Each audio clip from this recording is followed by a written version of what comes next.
Hey, all, this is Brett. Last weekend, Rob and I went down to Delaware to interview 3 progressive candidates for office, which is what you're about to hear. Now, while you're listening to this, I want you to keep in mind why Delaware is important and why their elections are something that you should contribute to if you're at all capable of it. First off, Delaware is a small state, which means grassroots donations and contributions, either time or money, have an outsized impact. It is actually feasible for all of these candidates to knock on almost every single constituent that they'd be representing. So that is huge. It could really level the playing field between normally what happens, which is big money crushes everybody. This is a state in which there's really not that big of a gap between the big money and the grassroots candidate if we assist them. So keep that in mind. 2, Delaware state politics, for reasons that require a whole separate episode to explain, are nationally important when it comes to corporate law and the way corporations take advantage of the rest of us, quite frankly. If you're unsure what I'm talking about, take a look at literally any credit card bill you've ever gotten. Note what state that comes from. So keep that in mind while you're listening. There are links to donate that I will have both in the episode notes, and I'll be tweeting them out, and I'm going to hit them up frequently. You can go to one link for all 3 because they're progressives. They're actually working together. It's inspiring stuff. But without further ado, here's the episode. Thanks, all. I'm saying I wish in 2000 Nancy Pelosi was still NCAA eligible, so she could have gone on in Hope Solo's place and blocked, and she could have blocked off. She could have stopped the goal, and then she could have taken the jersey off and been on the front of Wheaties, but it would have been Nancy Pelosi. That would have been something for sure. That was Hope Solo, wasn't it? I think it was No, it's Brandy Chastain. I feel like Brandy Brandy Chastain is the one who made the goal and ripped her jersey off. No, she's the one in Interstellar, I think. Remember, because she cries because her dad. I like that your world. You're like thinking the only of people Amy in your Adams. world are people who are Nancy Pelosi and people on the women's soccer team. I'm sorry, people say then that just, about me all the time. random That the movies only that I people haven't seen. in my life are Nancy Pelosi and the U.S. national women's team. Who you can't really identify. That's I've got enough. I'm happy living in my bubble where these are the 2 things that matter. All right. Not enough to get all their names right, but enough. And Enough to like feel excited when they win. I'm Get excited. in on that. I'm excited for all of them. Yeah. The empowering one. The empowering one. The empowering one. Hope Solo. The empowering one. Yeah. But, That's man. my life. So which one do you have in a jersey? Like empowering one? Oh, probably Megan Rapinoe. There it is. Who I pronounce correctly every single time. Yeah, I've never ever called you out on And that before. I took some duct tape underneath the name and I wrote on it in marker, parentheses, empowering, in case people didn't know how to react to a 6'7" Slav wearing a Rapinoe, which is fair. They don't train you for that in school. No.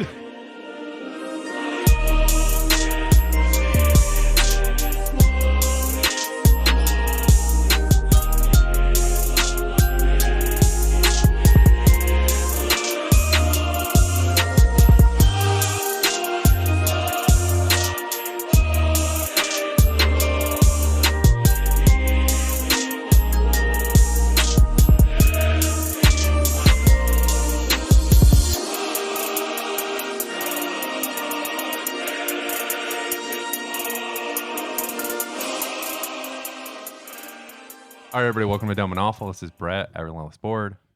This is Rob at Dumb and Awful, which seemed like a good Twitter username before I was interviewing an actual candidate.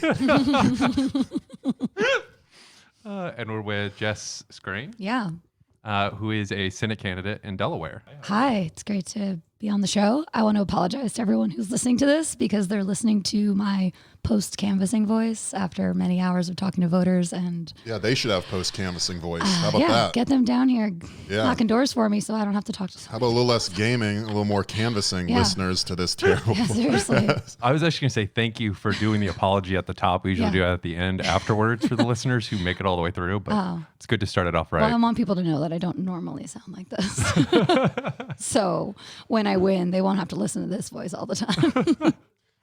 When you win, I just because I was talking about this race with my father, and he says from watching the MSNBC that this Christopher Coons guy, he has an honest face, and he's a middle of the road Democrat. Why do you want to take him out of a job? I think the middle of the road statement is pretty much why I would like to replace him. I think that he has valued this concept of bipartisanship over actually getting things done for Delawareans.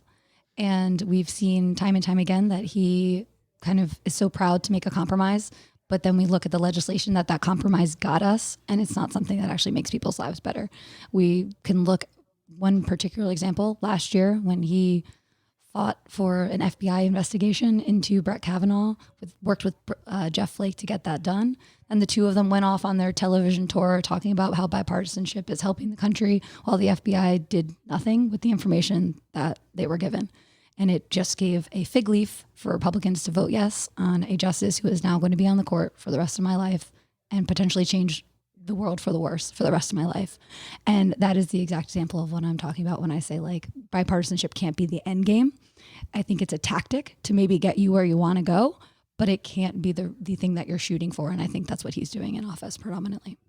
Yeah, for those who don't know, Jess is primary and Chris Coons, who's the current Democratic senator from Delaware who replaced Joe Biden. He took Joe Biden's seat when he left. There was a brief interim where somebody was appointed, and then in the special election that happened afterwards, Chris Coons won.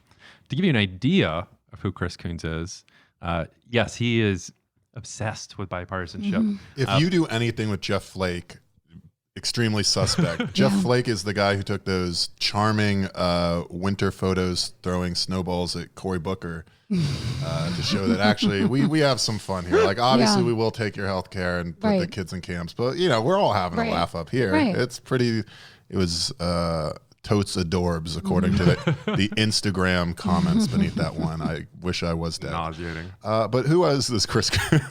Tell us more. Let me give you some examples of Chris Coons. So my favorite one that irritated me most recently was, I don't know if you guys remember when the Saudi oil fields were blown up like 2-3 months ago. This is a really good one. He, in a Shout out to the Houthis, gotta say. True bipartisan fashion, went on Fox News to lobby for us to go to war with Iran, which is always what I want from my Democratic senators. Yeah. So that was fun. And of course, he first apologized for being friendly with the Sauds, you know, after the murder of Khashoggi.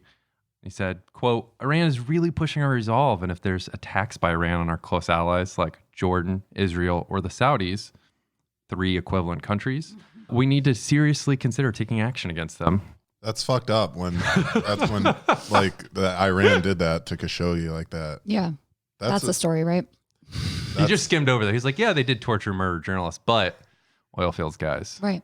Another one for you here is Chris Coons is also the guy who was called the GOP's favorite Democratic senator, which I feel like should be enough. I don't feel like I need to continue that line of thought. I didn't know that was an award you could win.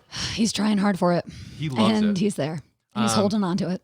How mad is Tulsi when she went and made those like chocolate balls for everyone in Congress and then went each person saying, "Here's a little bag of aloha from Hawaii," and told that story on every campaign stop she went to. And then Chris Coons gets our favorite Democrat. Like that's someone benefiting from privilege, because I know Chris Coons did not make like macadamia bars and go hand them out to each person. 100% he did not. But what he did do is when Mike Pompeo was being nominated, he made sure to help his very friendly Republican colleagues so that they could speed that process up. He's a big fan of voting for Republican judges. Yes. And then when people criticize him, he says, but they're qualified. Qualified to take away our health care. Exactly. Qualified to overturn Roe v. Wade.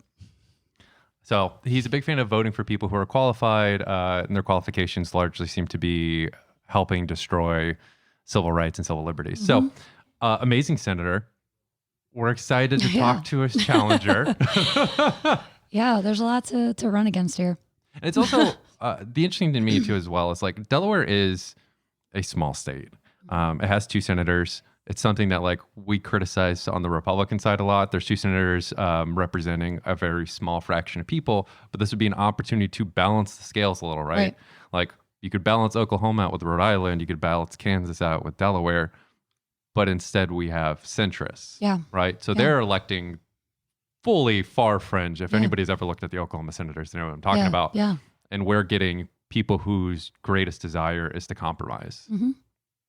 So tell us about yourself a little bit. Yeah, no, that is not what my end game would be. I think that I'm really in this race because when I look at the state around me and the world around me, I recognize that a lot of the reason that we are where we are is because there is a really broken power structure in our country. So that is actually what I am running to fix. I see a power structure that protects the already wealthy, protects the already powerful, and abuses all the rest of us. And I am putting forth a vision for the state and the country that says we deserve better and we can have better, that we shouldn't be limited by what we've had so far.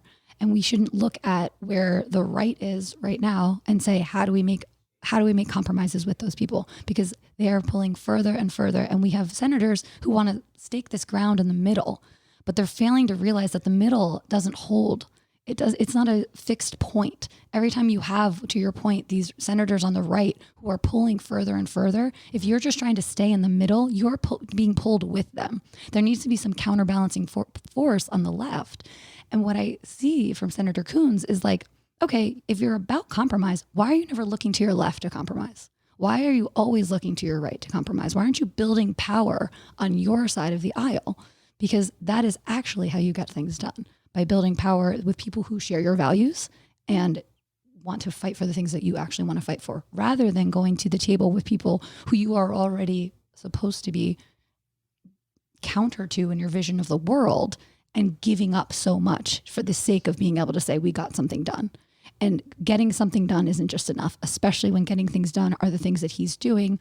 One recent example, he's on the budget committee. He just worked for bipartisan changes to the budget rules in 20 years. They're celebrating. Well, okay, let's look at it. What is it? It's automatic austerity. So they just passed new budget law or budget committee rules that say if a bill, I'm not going to get into the weeds on it, but basically if a bill doesn't meet the CBO projections, that it will trigger automatic austerity. And why is he doing that? He's trying to kneecap a Bernie presidency or even an Elizabeth Warren presidency, because those are people who are putting forth policies that are going to require spending. Yes. And he's trying to make it so that before they're even there, they're hindered and hamstrung in their ability to do that. I guess that means I don't have to learn modern monetary theory now, though. Yeah. I watched those videos. It was so complex. Mm-hmm. It seemed like there's a lot of spending going on. Yeah. No, I mean, these are the things that I look at and I see as problematic. And this is not someone who has a vision for a country that has a dignified standard of living for everyone. This is someone who believes in the concept of scarcity, who wants to perpetuate the concept of scarcity, who believes that some people should have less and some people should have more, and that's okay. And I just don't inherently believe in that. I think that we could actually be lifting everyone up. We could be creating programs that make sure that everyone is healthy, make sure that no one's going into debt because they're sick, make sure that everyone's getting the education that they want. Like these are things we can do.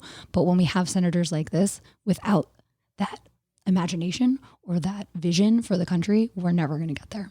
Absolutely. I mean, some of that is like, it's not by accident, right? Like he's listening to the people around him. It's just that the people around him are more representative of a donor class and an access journalist base than anything else. I mean, how do you make sure that doesn't happen to you though, right? That is a question I have. Yeah, no, I think that's important. And I'll say, I mean, he's a member of the wealthiest family in our state. He himself is worth at least $9 million. So this is a person who has a very distorted view of what the world is like. And I hear from people, oh, you're going up against such a popular senator. You're going up against someone who people see in the grocery store and they're friendly with him. And I'm like, come canvassing with me. Because the people I'm canvassing don't know him. They don't shop at the expensive fine food store in his neighborhood. Like that is the word on the street is not that this Chris Coons guy is pretty cool. So you're right. Like that is. I'm just making a TikTok about Chris Coons. Like that is indicative of who you're talking to. And I say that to people all the time. I'm like, come have the conversations I'm having and you'll see a different story. And I think that's important because I think that you have to surround yourself. You have to have a team that you trust to keep you in check. Because if you are in Washington, there's going to be someone at your door who's always saying something in a way that sounds right. But maybe when you peel back the curtain, you're realizing like, oh no, this is not for the people I'm here to represent. And you need to not be surrounding yourself with a donor class. You need to not take corporate money, which we can call them donations. I call them bribes. They're bribes. We see it. I mean, I have, again, at Senator Coons, $500,000 in donations from pharmaceutical companies actively working on a bill to strengthen their patents and keep drug prices high. Like, it's not even 2 dots. You don't even have to connect. Yeah, it's just one. Yeah. It's just 1 dot. So I think it's about who you surround yourself with. How many town halls are you having? What neighborhoods are you in? How often are you getting back into the state to talk to the people that actually put you into that office? Now, he is talking to the people that put him in office, but those are people who are incredibly wealthy, who have already raised, $3 million for him this cycle. And that's not the people of Delaware. And I would actually be spending my time with the people of Delaware. I'm canvassing people who are literally saying like, wow, no one's ever come to my door. Like they're like, they stand there and they're like literally people being like, this is you on the flyer. And I'm like, yes, that is me. And I'm here to talk to you. Like, it's happening to them for the first time. And that's participating in democracy in any meaningful way at all. Yeah. Shout out to AOC, by the way. He still comes to those Queens Community Board meetings. Yeah. Like, still shows up and sits through those horrible municipal meetings just to figure out what people are talking about in their district. That's where you hear what people are actually talking about. Yeah, that's where power comes from. You have to meet them where they are, Like, you can't expect... there's this tendency, and I believe Chris Coons does this. I've never been in his office, but I've heard that, it's like they tally up how many emails have we gotten pro this thing? How many emails have we gotten anti calls? Like, you can't judge where you should be on that. First of all, we put you there to be a leader. Like, it's not about just responding to like how many emails you get, because there's a certain group of people who are going to email you. Yeah, and if it's they're based not on everybody. If it's based on like the number of emails in your inbox, who you should be listening to, then I should just be listening to Politico Playbook over and over and over. Right. And over. You guys say that, but we have these KPIs for a reason, and it says that if 80%. Yeah. If you, with some limited cases and exceptions, if you're emailing Chris Coons on a pleasant Tuesday afternoon, we need less of your voice. I'm sorry. There's a New York Post. There's a certain amount of people who can actually send emails, make phone calls. And it's not the vast majority of voters, because the vast majority of people are trying to figure out how they're going to pay their bills at the end of the month, trying to figure out when their shifts are next week. They are not actually able to pay attention to the votes that people are making. And that's why they trust people they want to trust you and send you there to do the things you said you're going to do. But so many people are disengaged and frankly disheartened because that never seems to happen. And no matter who sits in that seat, their life does not get materially better. It's really hard to say like, no, I'm definitely going to deliver for you when that really hasn't happened anywhere in the recent past. A woman at a door today kind of called me on it. She's like, but everyone always says they're going to get things done. How are you going to get things done? And my response is, listen, you're right. I can't do it on my own. But the way that you do it is by building power with people who share the same values and share the same beliefs and want to fight for the same things in that body. So when I'm elected, my goal would also to be to like reach out. Who's the next person we're going to support and bring along? Like, what seat can we turn from a centrist to a progressive? Because that is the only way we're going to get anything done. And then how do you coordinate with the groups that are doing the work outside of the Senate? Like, actual organizing groups that are on the ground, getting people engaged so that you build power inside and outside, so those things can come together. Probably going to be necessary. It's a long road, and I recognize that. Like, I'm not delusional to think that like me just getting elected changes everything, but I think that I have the will to fight for it, and I think that I have the right attitude about recognizing that we have to build power behind these ideas. Sorry, Brett, I know you have good questions. No, you guys are basically hitting the questions. Running at them as I'm like, all right, I'm about to ask her about how she's going to affect meaningful change. Well, she's just already there. That's what I'm thinking about though, right? Like, that's one thing that's been nice to see. The GOP's always done this. Like, basically, if you get into Congress, they'll start giving you committee spots, because why not burnish the resume, right? And on the DNC side, it's Pelosi really like locks down who gets what in Congress. And it seems like the only way to get ahead now is that sort of Bernie Sanders model of you make it through and you bring someone else up with you, right? With AOC, with Ilhan Omar, right? Is that the only way to get it done now? Because with the Supreme Court being what it is and gerrymandering being what it is and campaign finance being what it is, like, it's so hard to imagine. And this is a criticism of Warren a little bit too. It's so hard to imagine getting in and then what? Like, where are the levers of power that you can actually manipulate to any meaningful effect? Yeah, I know. I do think it requires numbers and people who believe the same things. I think that's something we have to actively be working for, like in a progressive movement. And getting people elected who all believe the same things, who are going to stand in line and like not back down on those things. But I think you also have to look at the damage that's been done to the system and really look at ways to undo that damage.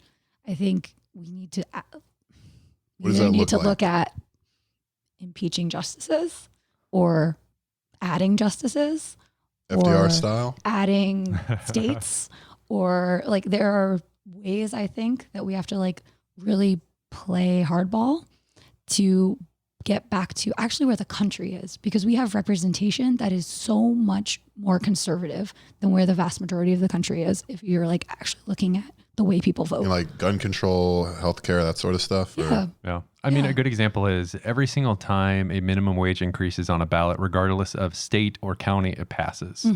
Virtually every single time. Oklahoma, it passes. Same with weed. When it's on the ballot, it passes. Every state. You are right. Like people understand like policies that actually like affect people's daily lives. Yes. They tend to be more progressive on those things.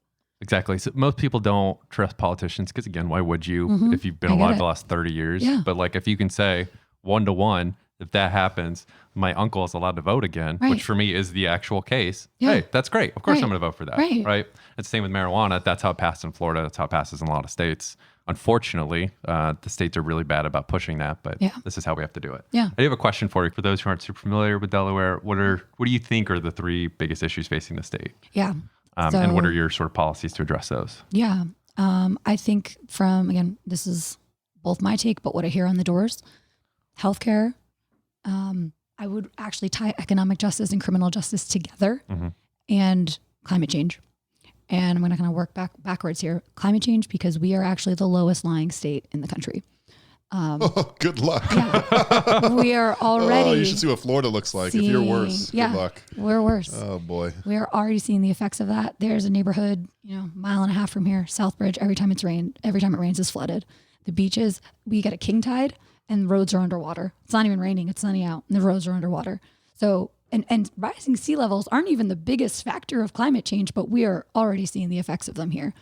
And that ties into the concept of environmental justice as well, because we are historically a state who's allowed kind of companies like DuPont and companies that are What's big one polluters, bad thing DuPont's ever done? Destroyed our air, land, and water. Oh, that's 3. I only asked for 1. You don't have to show off. Yeah, my bad. Oh, I did my homework. Yeah, so we have historically, and these things run into, but we've seen historically the fact that climate and racial justice are very intertwined.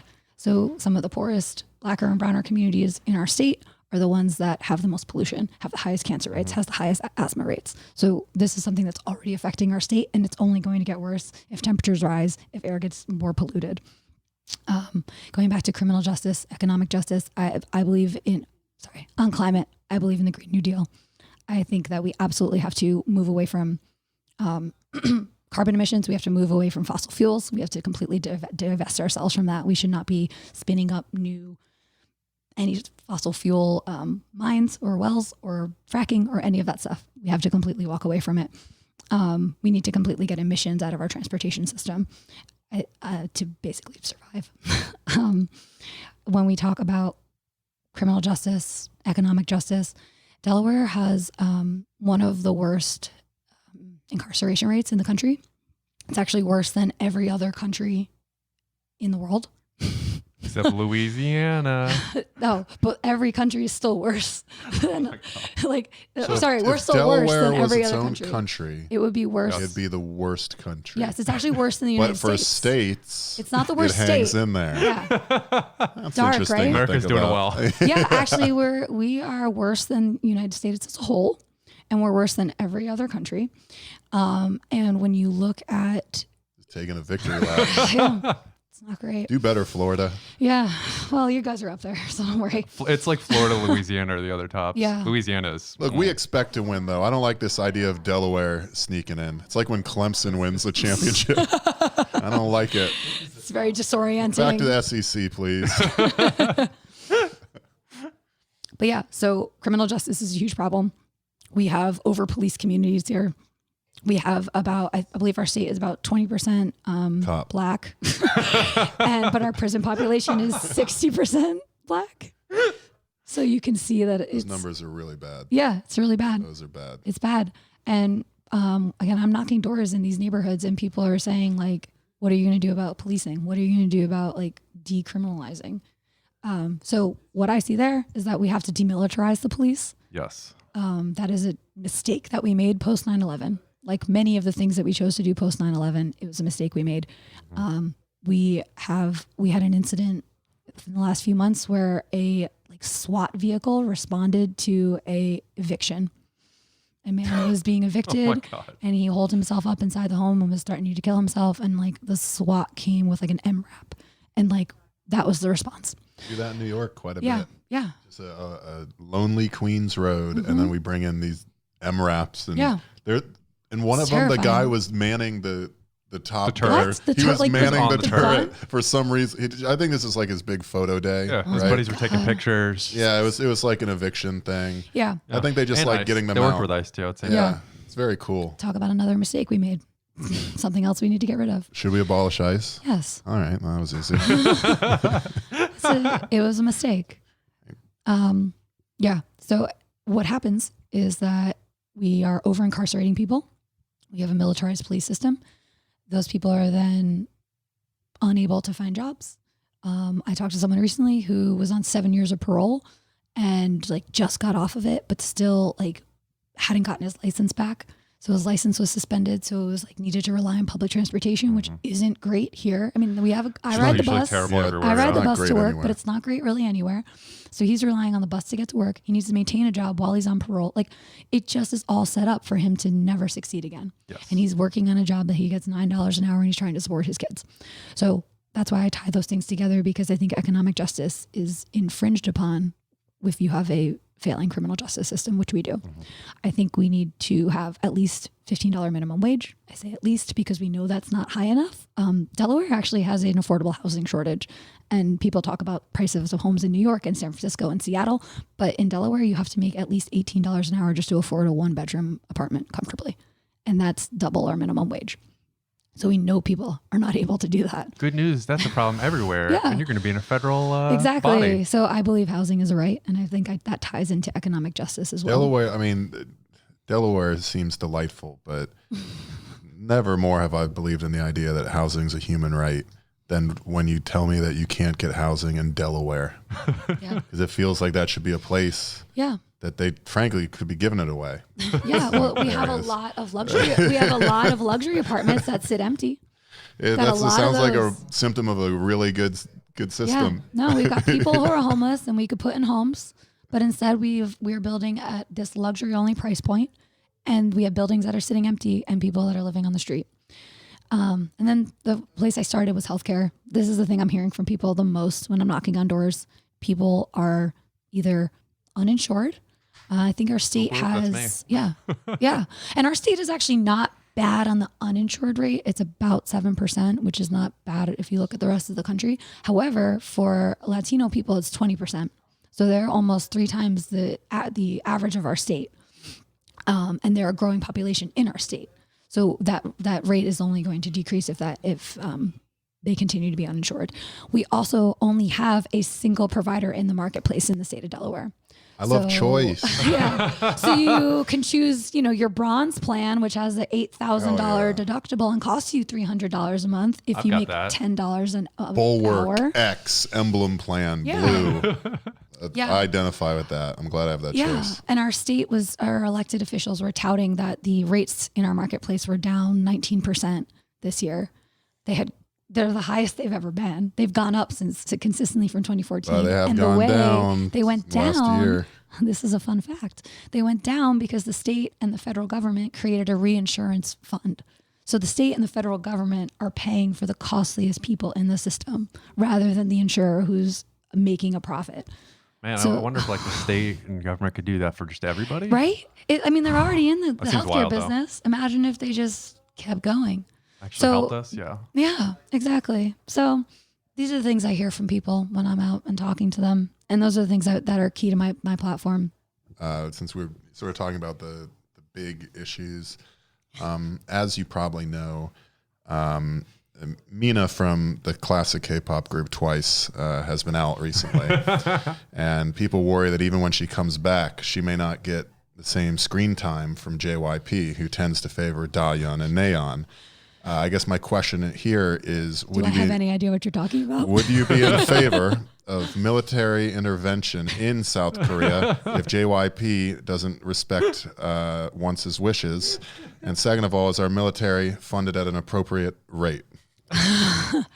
Well, I feel like the first question is really touching on the fact that they're intertwined. Yeah. But it sounds a little imperialistic, and that tends to be not something I'm interested in. All right. So, folks, we're calling it, she's anti-imperialist.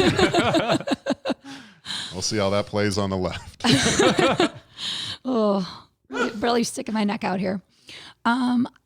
Your second question was, I believe, is our military funded at the right levels right now?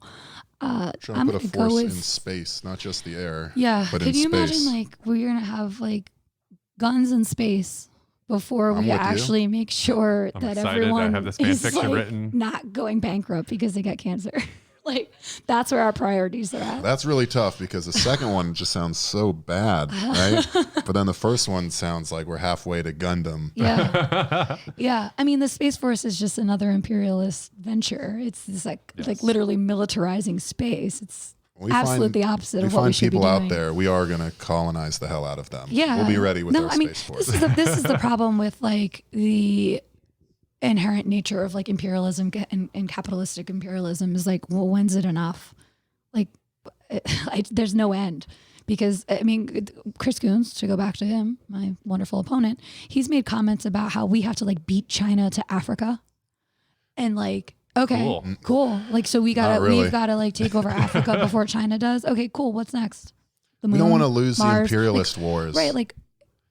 What if they find people to exploit before we exploit exactly. them? It's fucked up to think about. Right. It'll be better for their economy, but when it could be good for our economy, no, these are not things we should be doing. So your question about military budget is absurd. It's comical. For the raises that Democrats have now given Trump, we could be paying for universal pre-K and college for everyone. There you go. Okay. Few quick questions for you before we wrap here. Lightning round. Lightning round. Mm-hmm. Okay. Education, free college, student debt cancellation. Yes to both. Awesome. Since we're talking about foreign policy stuff, AUMF, it did pass the House. Would you be supporting, by pass, I mean, they passed the repeal of it. Yeah. What's the AUMF? I see icons. Authorization of use of military force. All right. It's what we passed after 9/11 that basically gives the president carte blanche, so long as he calls something a terrorist, to send troops at it. Yeah. Congress needs to take back its power to declare war. I think what we have seen in so many ways, and not just with President Trump. I mean, we know Obama used a lot of executive orders to get things done too, but Congress was basically bilking its responsibility, and it was choosing not to use its power. And it's doing that by allowing presidents to declare war. It's doing that by, frankly, allowing President Trump to do the things that he's done with the power of his office. I think that there's a need to actually hold people accountable for these things, because that's actually how the system's structured. And if Congress is not going to play that role, then they are giving up the power that they hold. And that is, I think, detrimental to the people in our country. Fully agreed.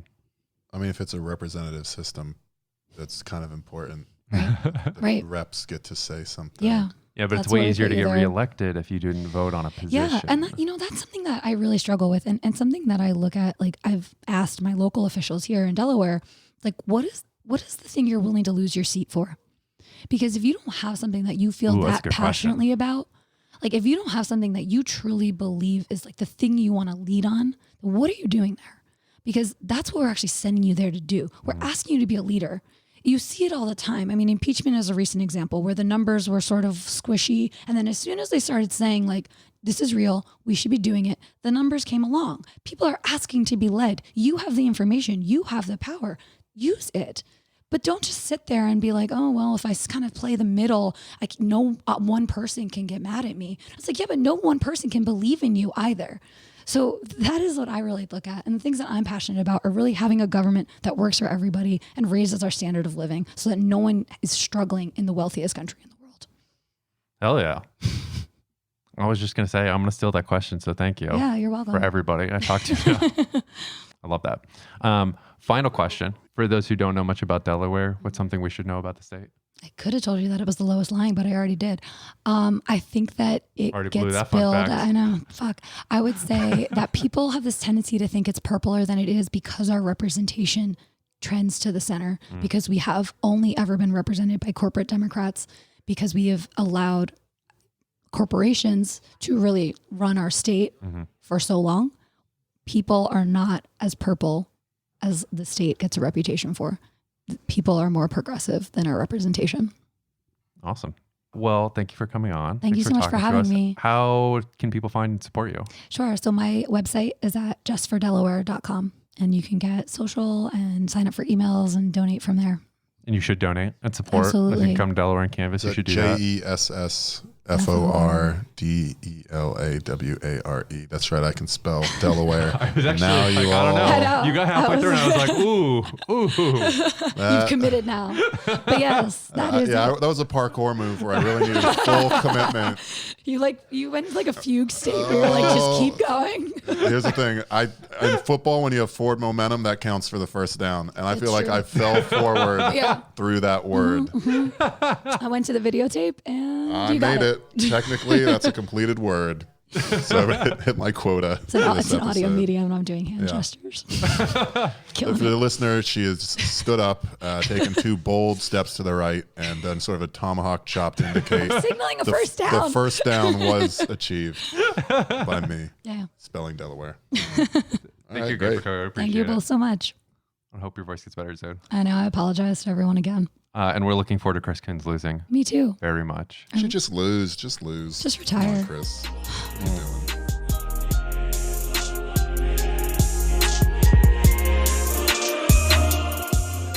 Okay, and our next candidate is Madinah Wilson Anton, who's running for state representative for the 26th Representative District in Delaware. But do you know anybody who's not a leftist? Let's start there. Yeah. I was born in You're Florida and I was in the probably- military. You're probably in one Most of of those the people I know aren't bubbles. leftists. One of those liberal bubbles where you don't know anybody who's different from you. That's true. No, I definitely. Everybody stand knows a out. socialist veteran. Well, good for you. Every day is a crusade for you then. That's important. That's what I tell myself when I wake up every morning. Today's another crusade. Put on my Templar armor. Yeah. I know I do we're the Muslim laughing, version. I'm but- like, every day is a struggle. A jihad, if you will. That's a good campaign slogan. Every day Yeah. a jihad. Yeah. Every day, M dash a jihad exclamation mark close quotation brackets. We're on that jihad bus.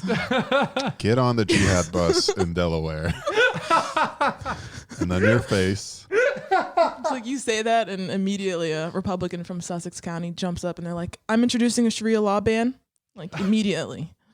So I said jihad bus because there was a time in, language where we were saying struggle bus and we were saying struggle and That's true. That is true. Here's so the- that's what I meant. I this is didn't mean what- it like a good thing. Like we're really on this jihad bus right now. Like it's not fun. That said, Not if I was as a- on a bus and someone turned back and we were like, we really on this jihad All bus, aboard the I'd be jihad very bus. excited. you have my attention. I'm going to at least hear you out. This is the most interesting bus ride I've been on. I'm going to keep the earbuds out for at least the next 30 seconds and hear you clarify a little bit. Yeah, I say Allahu Akbar. All aboard the jihad bus. This is one of those situations We were where, like, driving yes, the struggle towards bus Mecca. and Yeah, it just wasn't you're a good- technically correct. It's a valid Language, thought. yes. Right. I'm just not sure it's a winner Yeah. I in mean, the heartlands. it's funny because I The Delaware tend to Heartlands. not do these kind of problems. I don't have this problem often because I'm thinking about, okay, let me make sure I don't say something that someone's going to be like, see, she's trying to destroy the country. She's, It's ISIS or okay to whatever. destroy Oh, the well, then country. why are Which you is running? why I Just let was the boomers saying- keep running things. I'll take care of it. As I Yeah, was saying it's- earlier, I was like, we should take a picture by the flag so people know what's up. What flag? What flag? American There's your American flag on flag. that side. She was saying she's always going to take pictures in front of the flag so people don't accuse her. Yeah. Yeah, I think people are going to accuse Yeah, you no you're matter right. what. You're right. But like, don't make it easy. You know, I'm in this group chat and I leave it like lately I've been leaving it like every day because I'm like metaphorically where I'm like, oh, I can't be in this chat anymore. You guys are too anti-American. And they're all white, so they could do that. And I'm like, it's great. I'm out. We suffer no consequences for our stance. And society has coddled us. It's really great. It's an awesome system we have. You can just be sort of rude to police officers for no reason at all, and they just have to let you. Yes, that's great. I can just do whatever. Excuse and then me, when they sir. don't, I want to know where Houston Street is. I've looked around and I don't see Houston Street. Okay, then I'm going. You can just do that every day, and they can't stop you. Brett, do you want to ask some actual political questions? I mean, we could. What do you mean? What have we been doing this whole I suppose. time? All right, so you're running for state senate? State rep. State rep, excuse me. I appreciate that, though. People often. Confused They're like, Senate, right? Why start with rep? Go to Senate. And I'm like, no, that's not what I'm doing. But Wait, people say that? yeah, like they actually put it in a newspaper article. It was like People running for question your state choices Senate. And I was of who like, you're I'm running? running for state rep, people. Like, Oh, even in their own state, they can't bother to figure it out. That seems like a good sign it's a for how good the political omen, system's right? going. Yeah. It's like they see me aspiring to higher office. Thank you. I haven't even won yet. I appreciate That's what's that. happening. It's not Yeah. them being like, who fucking cares? Whatever. Somebody Well, running for a maybe state it is, thing. Brett. Thank you. Oh, it's not you specifically. That's politics Nobody in a cares state. about me running. Is that why I came on Definitely the show? not what I meant. For you to talk me out I of will it? be editing that. Sorry, running for He's state just like, rep. "You're on He's so your own." disappointed. Yeah, no, he's not. I live with him, actually. Yeah, correct. Oh, wow. You My at some condolences, point, my condolences. yeah, Thank at you. some point you'll detach, and then I'll just get in the car with him, and this just continues. You don't have to drive though. That's true. Yeah, that's what I thought. See those sorts of, even when he thinks he's winning, it's just depressing for everyone around. Excuse me, so you're running for state rep Yes. in Delaware. What is your district? So the 26th district is Southern Newark Bay Area, which is about 10 minutes from the University of Delaware.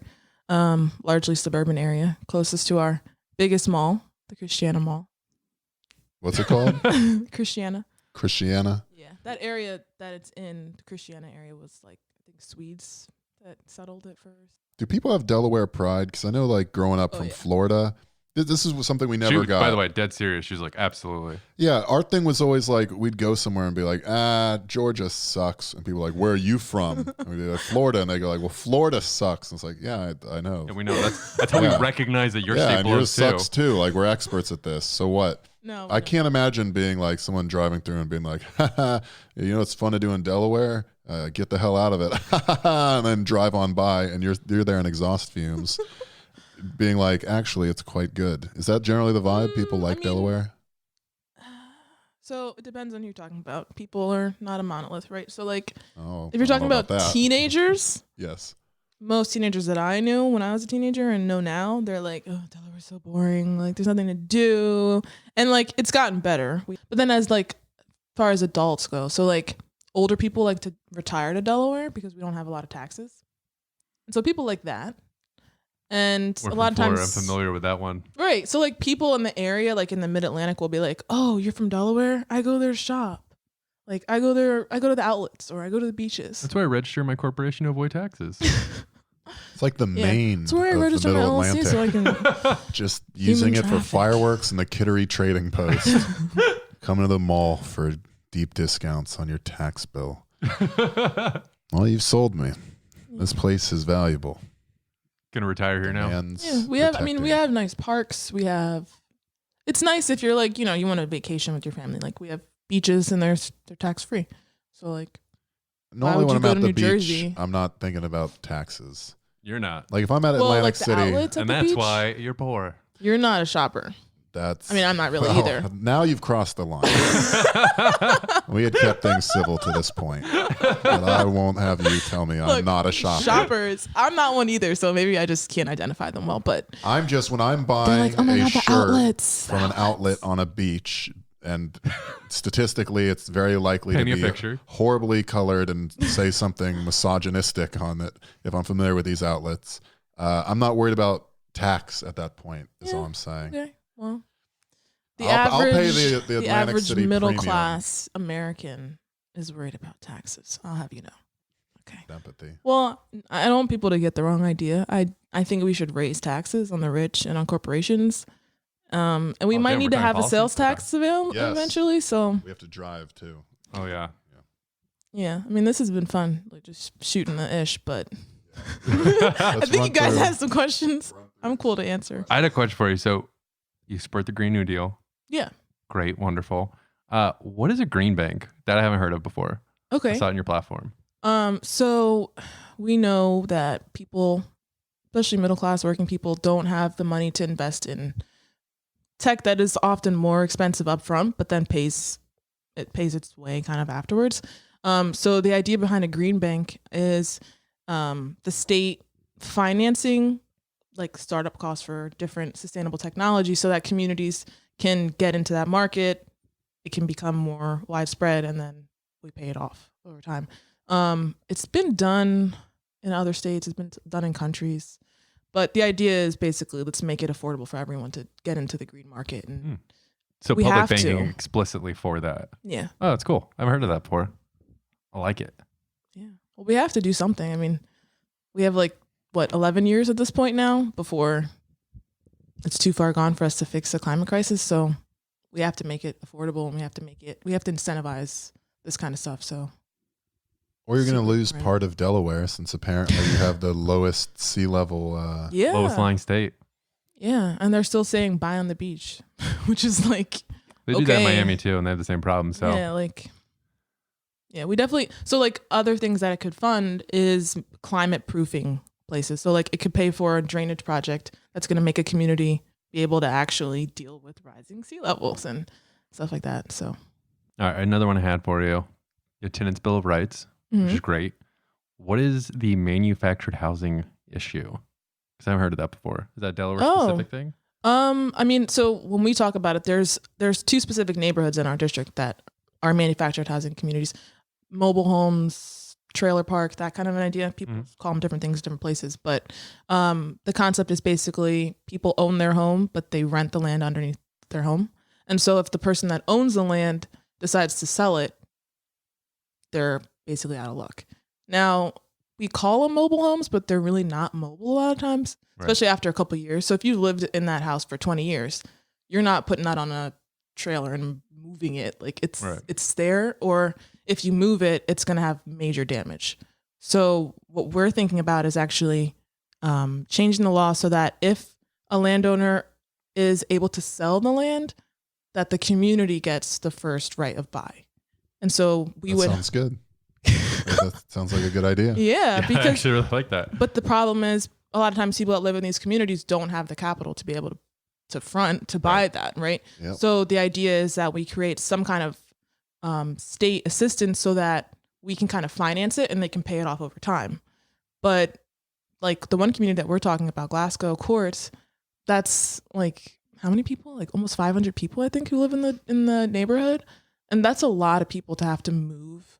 And like I said, it's not something that's super easy to do. You're going to damage your home. It's going to cost money to get it to wherever you can afford to put it.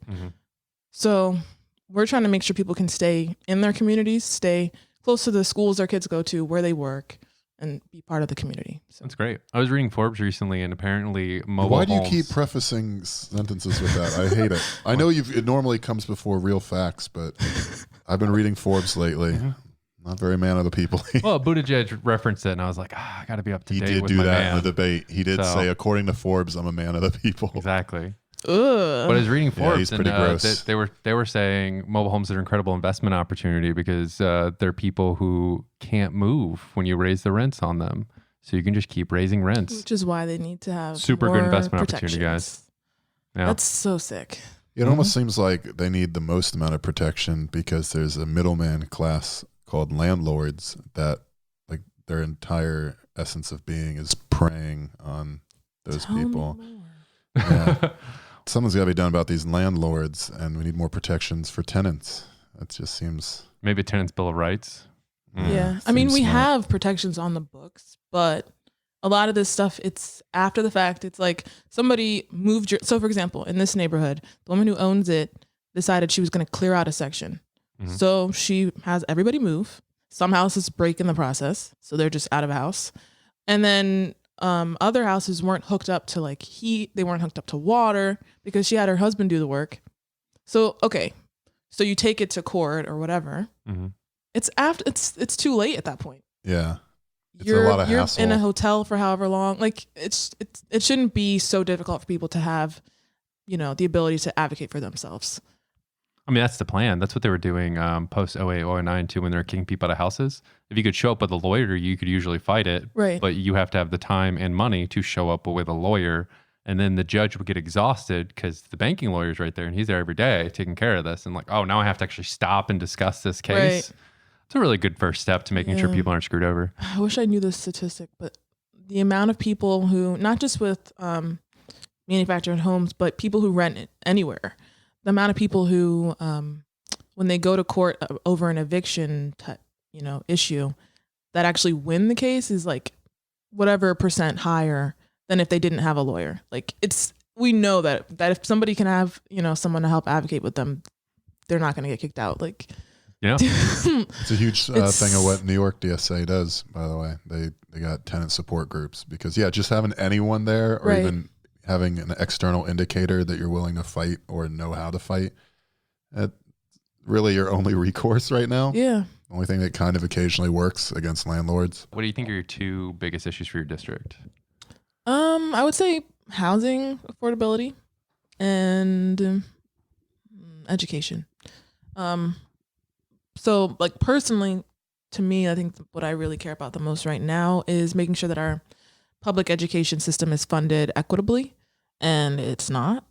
And when we talk to people at the doors, that's one of the main things that they're like, really resonating with. And they're like, yeah, like I should have to send my kid to a charter school or to a private school to know that they're going to get the education that they deserve.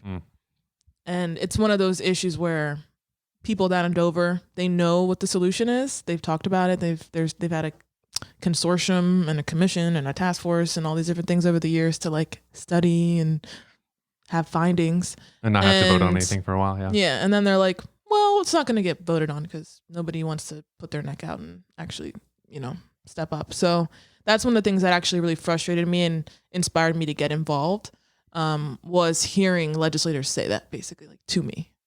Like, that's dead in the water. I'm not going to go anywhere. I'm like, what? Oh, that's very convenient. Yeah, cool. Yeah. And like, that's kind of the culture. I don't know if Jess mentioned it, but like the culture in Delaware politics and in Dover is like, let's not rock the boat.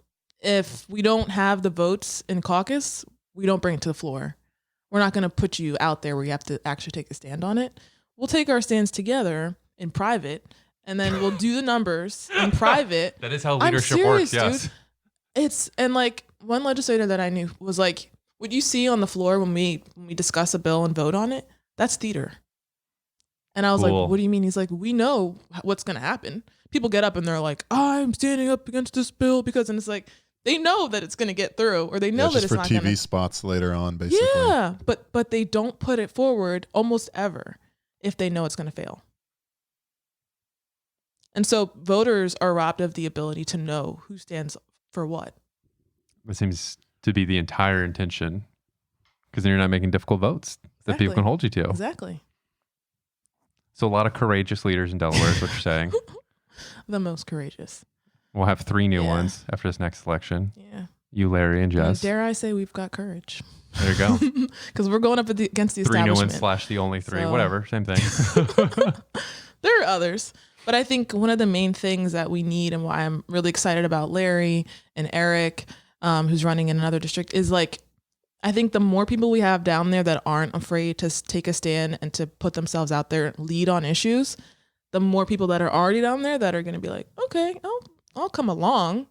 I just don't want to lead. Like, you drive, I'll get in the back seat. You got a lot of sheep who are leaders. So yeah. And I mean, that's just the way it is. People don't like to hear it, but I work there. I know that's what it is. People don't want to lead if they can just sort of like draft behind someone else. And the more people you get in there that are actually like demanding they be held accountable to the people that voted them in, the more that changes the norms and brings the stuff out of the sort of darkness, zero transparency way of legislating and into something that maybe reflects the people of Delaware a little bit better.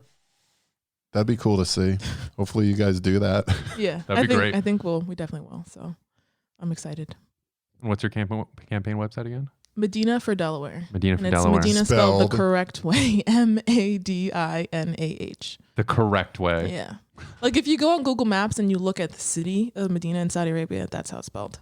Oh, okay. Yeah.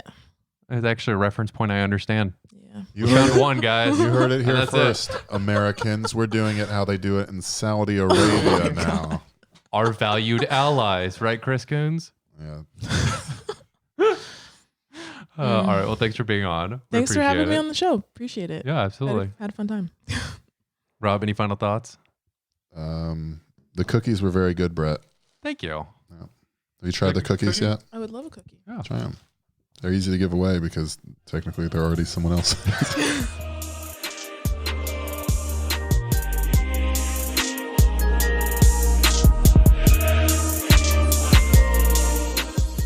And our final candidate is Larry Lambert for state representative for the 7th District in Delaware. The John Wick movie, but they replace Keanu Reeves with Nancy Pelosi. The dog represents decorum, and Nancy's fed up with what they've done to him. Yes. I know it's not John Wick, but I also want to see Nancy Pelosi do the Matrix lobby scene with all the accompanying music. I still Just want every to see Keanu that. Reeves movie. Work that into Nancy the Pelosi plot and Speed. so it makes sense. So when it comes to it, we're not jarred out of the illusion of disbelief. So we're here with Larry Lambert, who's running for state representative for the 7th District, Absolutely. The 7th District. North Wilmington, Claymont, and the Ardens. All places I know outside of Wilmington. Excellent. You know the 7th District of Delaware? Intimately, do you not? I know the Ardennes is where they fought the Battle of the Bulge, actually. a lot of good people fought on both sides. What? I don't know. Anyway, thank you for coming on, Larry. Absolutely. And I want to thank you guys for interviewing us. You know, you guys do outstanding work. We're big fans of what you guys do. That's And- kind of to say. And our 7th District is made up of some of the most wonderful neighborhoods in all of Delaware. From Darley Woods to Ashburn Hills to the Ardens to North Grayland Crest to Claymont. I was born and raised in our 7th District. And I'm running to make sure that all of our families, all of our communities have equal access to economic opportunity, to healthcare, to education, because the status quo is not working out. Status quo is what now? How's it looking there right now? It's looking like the future leaving us behind. You know, when I look at the economic opportunity developing around our communities, whether it's the Port of Wilmington's expansion in Edgemore to our south, whether it's over 300 acres of development going into our north and North Claymont, we got to make sure that our young people, that our working families are connected to this opportunity. I've been doing this work. I'm an active volunteer for the Delaware Pathways to Apprenticeship program. That's a program established by City Councilwoman Rashima Dixon, and I volunteer for the mock interview sessions. I volunteer for the resume review workshops. So as a part of that program, we put young people on a pathway to get in quality union jobs. They start off in the apprenticeship program, and it's even young people, whether it's young people that did everything right, that followed the rules, or young people that may have a little blemish on their criminal background. They may have gotten into a little trouble, you know, like many of us have. And we're making sure that there's a pathway for them to be connected to this economic opportunity going on around us. And you said some of these are union jobs. What's the union situation look like here? So the unions definitely need our support. You know, as the establishment pushes for a right to work legislation, we got to make sure that these unions that really help to build up our middle class, that really help to build that pathway for many of us to, you know, break chains of intergenerational poverty, we got to make sure that we're supporting our unions. And the Delaware Pathways to Apprenticeship program, it puts young people on a pathway to getting apprenticeships with the building trade unions, with the longshoreman union. And I even I'm co-chair of the Delaware new banking initiative. That program bought financial literacy programs as well as federal credit union services to the Route 9 corridor. So that program helps young people that get into the apprenticeship program, the union apprenticeship program. It helps them to become financially literate. It helps them to be on a pathway to building their credit scores, getting mortgages, becoming entrepreneurs. So it's not just about words. It's not just about promises. I've been doing the work, and that's what I stand for, actions. Love it. I'm going to circle back to something you just said. People are pushing for right to work. Isn't the state run top to bottom by Democrats? This state is Democrat, is very Democratic. However, we have a little issue where some legislators are Democrats in name only. When the Democratic ticket is the only thing in town that's viable, there are some people that will switch over from Republican to become Democrats, So for me, my efforts in the community are bigger than party. It's really about the people. And with that being said, I am a Democrat. I'm a proud Democrat. And in my race, I'm the candidate that really supports true democratic values. And I do so with my work, with my track record of proven results. And that's why I'm running to be state representative of our 7th district. What is the work of the Democratic Party that makes you feel proud? I say I'm not a Democrat. I used to be a Democrat, and after a while I was just like, what am I even supporting anymore? Right? So when you say people are Democrats in name only here, really they're Republicans, but they've held the center here for so long. What's the good Democrat work being done here? That's an outstanding question. For too long, the Democratic work that's being done in our state is really incremental work. They're not really exactly. This checks out. The dial is not really moving forward. I saw a stat that in 1940, 90% of children did better than their parents did economically. As of 2016, that number is 50%. Upward mobility is broken. Right now, the future is leaving us behind, and this is not acceptable. You even look at the minimum wage. So I'm a huge advocate for a livable wage. And what's that mean? What's a livable wage? A livable wage is where individuals that are giving any corporation, any company, 40 hours of their life per week can live with economic dignity. It's not acceptable that you can give any corporation 40, 45, 50, 55 hours, and you're still, signing up for food stamps. You're still, depending on the government to pay for your housing, to pay for your childcare, So many people complain about welfare programs. That's corporate welfare. We have companies that are making hundreds of billions of dollars, trillion-dollar companies at this point, trillion-dollar private companies, where employees are working for them and they can still qualify for welfare programs. That's not acceptable. The biggest expense on our state's budget year after year is these government assistance programs. If we have a livable wage, then people can pay their own way. We're taking that burden off of our budget. That's what we need to look at. If we want to truly address our budget issues, our budget crisis at this point, if we're not dealing with a livable wage, we're not dealing with anything. I haven't heard somebody make an argument for demand side economics and maybe ever. So this is really exciting. What do you mean by that? So what's been happening since basically the 80s is everybody says it's all supply side, which is to say the way we improve the economy is by giving corporations money, by making it easier to do corporate stuff, by making it easier to start a company, by making it easier to get capital investment.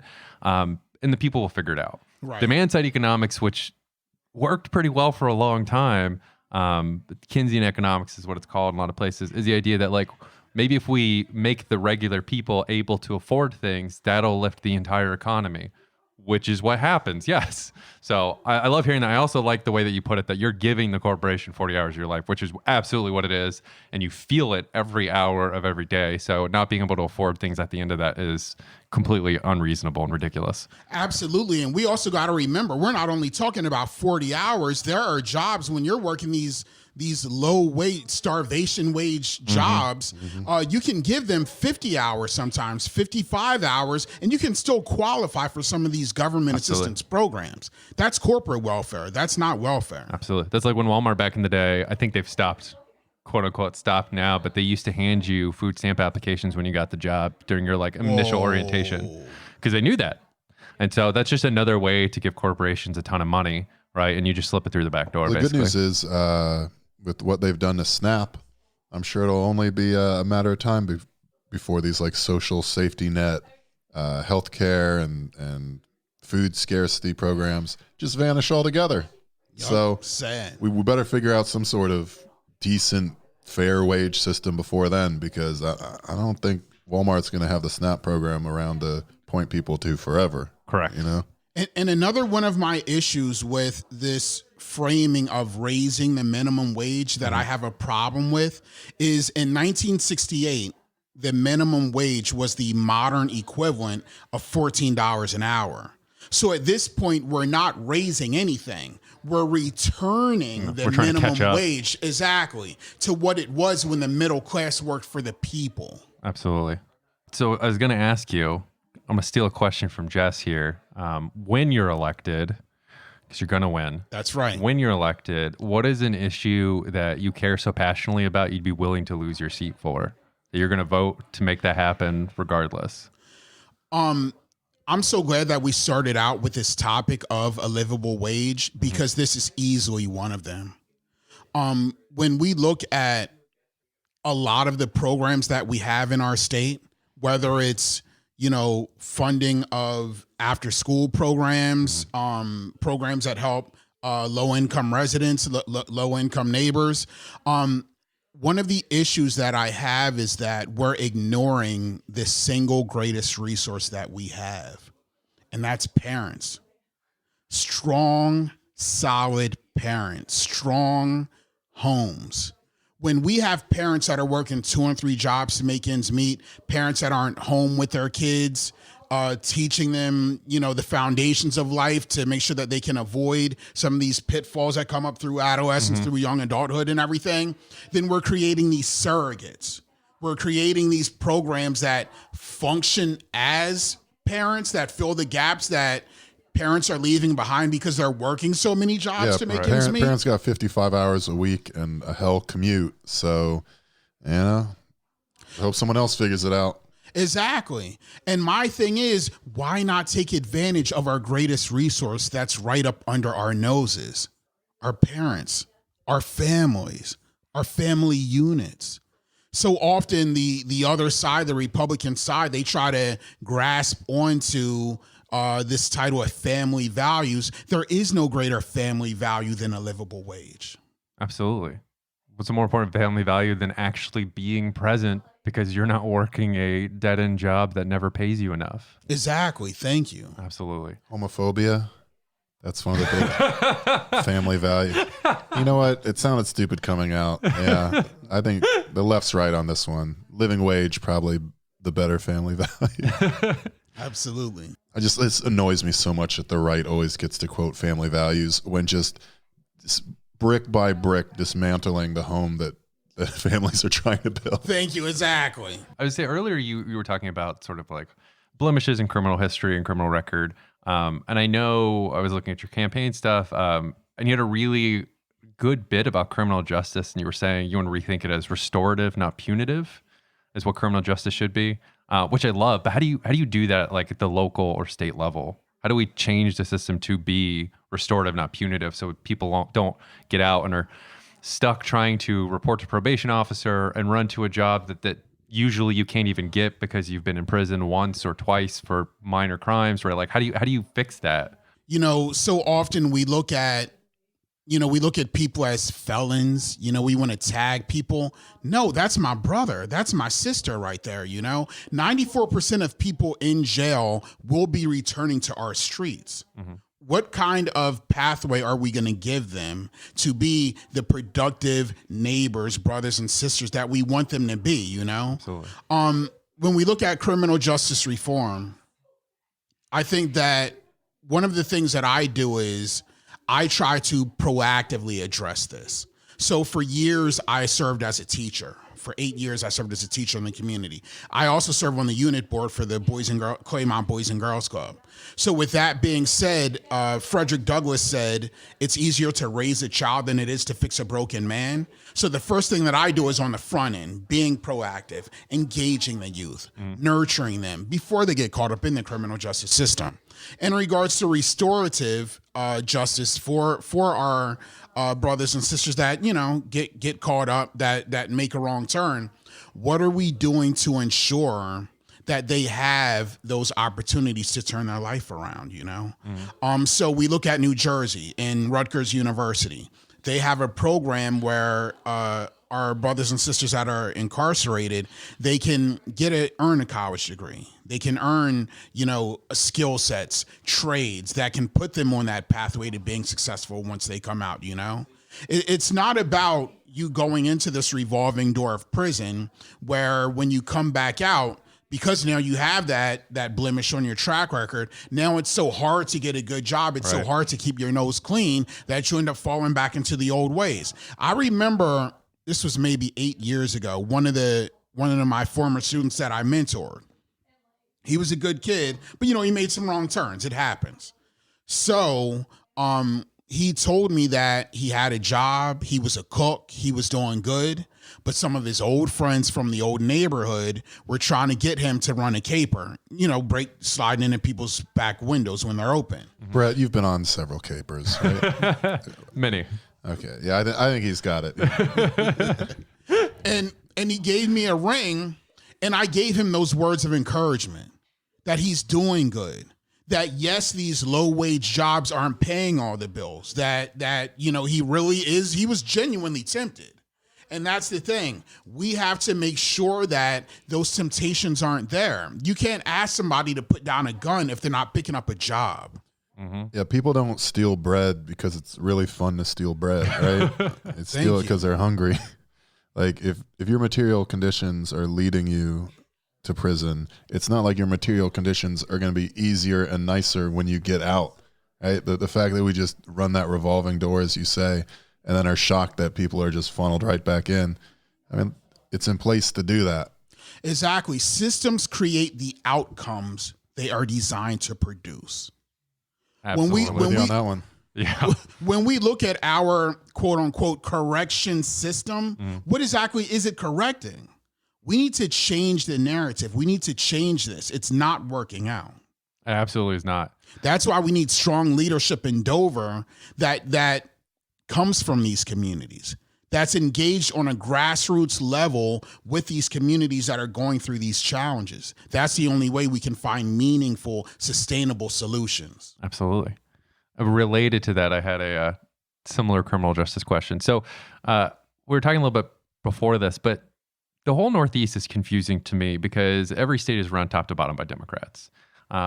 Every single elected official seems to agree that marijuana should be legal. It's not that big of a deal. The drug war has not worked. It's just destroyed communities and lives.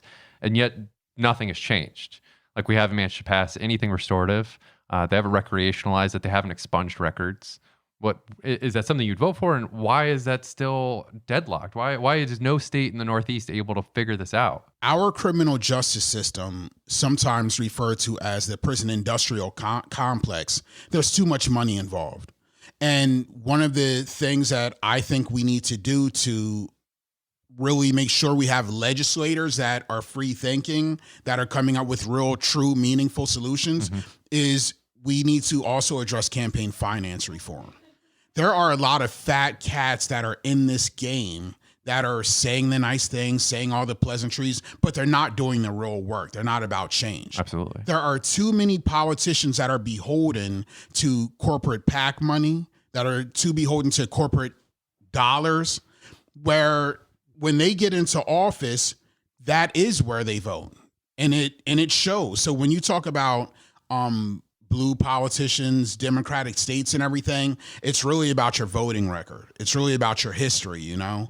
And as long as we have people that have enough money to just buy campaigns and, you know, we have enough corporations that can then buy those politicians, we're not going to get anywhere. So you think for this specifically, it's one of those things where prison industrial complex is throwing around money and it's discouraging Democrats from doing the thing their communities are begging them to do? Absolutely. All you have to do is look at the campaign filing reports of these politicians. I mean, it's absolutely I'm not going to do that, scary. but hopefully someone else is doing it. You guys are doing it? I've done that before. Good. That sounds it's so very boring. depressing. Yeah, very depressing, you know? Yes. So, you know, when you look at any real big problem in America, it's very simple. Follow the money. That's all you got to do. Last year, when I ran for state representative in 2018, the incumbent announced his retirement. He was in office for 12 years. Instantly, a guy with long money jumped in the race with the snap of a finger. But the community, the local nonprofits, the local mom and pop businesses, the neighbors, they reached out to me and they said, Larry, we don't even know this guy. Have you ever considered running? You've been doing the work. We trust you. We know you. And for me, I've always been prepared to serve my community at a higher capacity, but I never specifically thought about that pathway. So I did my due diligence. I took the temperature of the community, and one of my neighbors stepped up and said, Larry, I'll be your campaign treasurer. Another neighbor stepped up and said, Larry, I'll be your campaign manager, and the rest was history. We were in a 5-way primary. 16,000 people in the district, 8,000 registered Dems, and we came up 86 votes shy of knocking off big money. That's the grassroots way. Our campaign, we had to raise money simply to run. Absolutely. It's $900 just to file for office. Again, campaign finance reform, you know? It costs you almost $1,000 just to file to run. That's a lot of money in my community. Money. Yeah. But there is another community out there, a shadow community, the community of elites, where that's not a lot of money at all. They can find that money in their couch cushions, you know? And this is about real people doing their real work. I'm a community organizer. Yes, I worked in corporate banking for 9 years, but that's because I'm a resident of Delaware and it's the only gig in town that pays. You know, my real work starts at the end of the day when I'm back engaging the youth, engaging the kids, when I'm volunteering at the Brandywine Senior Center. That's what it's about. That's why I'm running for office, and that's why I need you to vote for me on Tuesday, September 15th, 2020, Larry Lambert for state representative. I feel like you just need a mic drop and walk out. That was great. At Larry for Delaware, twitter.com. That's right, LarryForDelaware.com. That's FOR. Oh, I thought we were going to spell the whole word Delaware again like Rob did. What's that? I thought he was going to try to spell Delaware again, but I think he got it once and we're not going to do that I learned twice. my lesson. I can spell this state now. I don't have to prove it to anybody. That's Delaware, DELAWARE. See how smooth that was compared to Rob earlier? Yeah, well, I'm not trying to compete with this guy. Larry's been here longer than me. I've been here for 25 minutes. Education is important, boys and girls. That's why I went to the Florida State University. Hey. And I can barely spell. As you see in the previous segment. Spell good enough. Thanks good. for coming on, Larry. Is there anything you want to talk about in particular? The pleasure's all mine. I want to let anyone out there know, if you are interested in joining this campaign, this grassroots campaign for the people, by the people, again, go to LarryForDelaware.com. You can also email me at info@LarryForDelaware.com. We really need your support when it comes to donations, when it comes to volunteers. We have a lot of momentum out there, a lot of good energy. We are doing positive things. We are making an impact out there. However, if all of you out there do the same thing you did last time, we will come 86 votes shy again. That is true. That is Help us. We got to be able to mathematically rustle up true. 87 people. Come on, guys. Come on, baby. We can rustle this up. We will get those votes. And we're going for the win.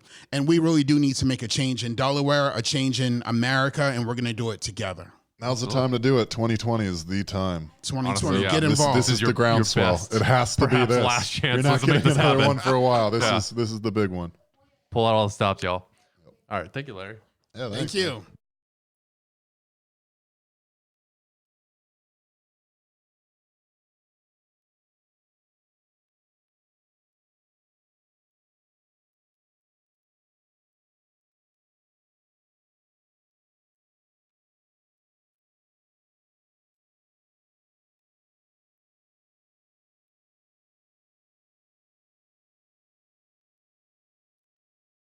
All right, everyone. Thanks for listening.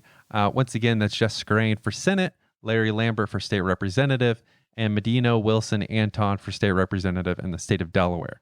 The links to donate are in the show notes. I've also tweeted them out from the show account at Dumb Awful Show, so you can find them there.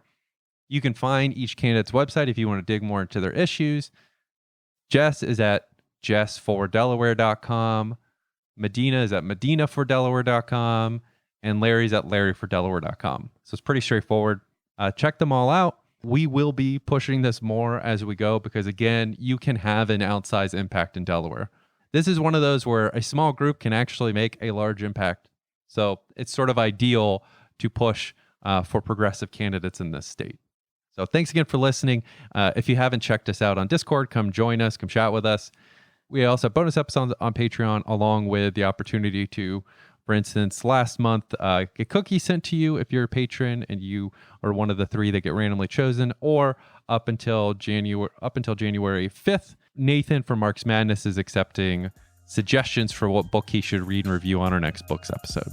So check that out, and thanks for listening, y'all. Have a good one.